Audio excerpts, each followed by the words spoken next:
మేము ఒక్కటే డిమాండ్ చేస్తా ఉన్నాం. ఈ రామగుండం పారిశ్రామిక ప్రాంతంలో సిరిశెట్టి మల్లేష్ కుటుంబాన్ని వెంటనే ఆదుకోవాలి. ఆ కుటుంబానికి న్యాయం చేయాలి. ఏదైతే ఆయన కూల్చినటువంటి కట్టడానికి ఆ బాధ్యులైనటువంటి వాళ్ళను వెంటనే అరెస్టు చేయాలి. ఆ జరిగినటువంటి నష్టాన్ని పూడ్చాలని ముఖ్యంగా డిమాండ్ చేస్తూ ఎన్టీపీసీలో చిరు వ్యాపారస్తులు రోడ్డు మీద పడ్డారు. ఇప్పటి వరకు వాళ్ళకు ఆధారం చూపెట్టలేరు. గాంధీ మార్కెట్ పోయింది, ఓల్డ్ షాప్ పోయింది, చౌరస్తాలో పోయింది. ఇన్ని నష్టం జరిగినా ఒక్కరికి కూడా నష్టపరిహారం ఇప్పించినటువంటి దాఖలాలు లేవు. అందుకోసమే ఇలా పార్టీలు జెండాల ఖచ్చితంగా పార్టీల ఖచ్చితంగా ఈ యొక్క ఉద్యమ కార్యాచరణ మొదలైంది.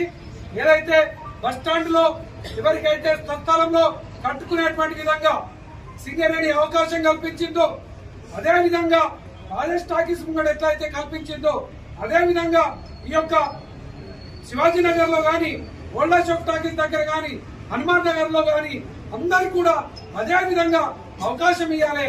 సింగరేణి కడితే వాళ్ళకే ఉచితంగా ఇవ్వాలని డిమాండ్ చేస్తూ ఈ యొక్క ఆల్ పార్టీస్, కుల సంఘాలు, వృత్తి సంఘాలు, పార్టీలన్నీ కూడా ఒక్కటై మొట్టమొదటి కార్యక్రమాన్ని తీసుకున్నాయి. 40 ఏళ్ల నుంచి ఈ ఇండస్ట్రియల్ ఏరియాల ఏ కార్మికులు నష్టం జరిగినా, ఏ వ్యక్తికి నష్టం జరిగినా ముందుండి పోరాటం చేసినాం. ఈ లెక్క ఎక్కడో పోయి జాక్కొని ఉండలే. కరోనా వస్తే కూడా ఇక్కడనే ఉన్నాం.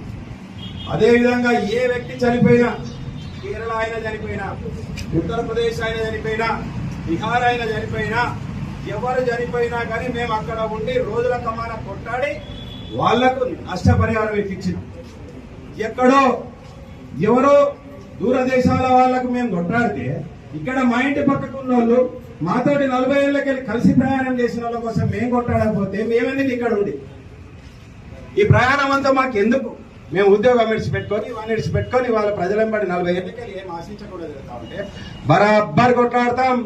నువ్వు కాదు నీ జేజం వచ్చినా గానీ ఎవరితోటైనా కొట్టాడే శక్తి ఇక్కడ ఉన్నటువంటి ప్రజలకు దేవుడు ఇచ్చిండు. ఇలా నేను చెప్తా ఉన్న బాధితులందరూ మీరు రండి, మీ వెనక మేము నిలబడతాం. ఇదే జేఏసీ నిలబడతాని మీకోసం కొట్లాడుతామని చెప్పి సందర్భంగా నేను తెలియజేస్తా ఉన్నాను. ఇలా గుళ్ళు కూడా పడితే అందరం ఒకటైనాం. ఇలా దిగచ్చి ఏం చేసిండ్రు? ఇలా నీ అయ్యా జాగీర్ కాదు ఎమ్మెల్యేని అడుగుతా ఉన్నాం. ఆనాడు గుళ్ళు కూడా పడితే అందరం ఒకటైతే ఆడపోయి సత్యనారాయణ వ్రతాలు చేసుడు, ఇంకొకడ పోయి ఇంకో కొబ్బరికాయ కొట్టుడు, ఇట్లా చేసిన తప్పు కప్పిపుచ్చుకోవడానికి ఎన్నో కుప్పిడి గంతులు నాటకాలు వేసిండ్రు. కానీ ఇలా జనాలకు అర్థమైందా లేదా? రేపు మీకోసం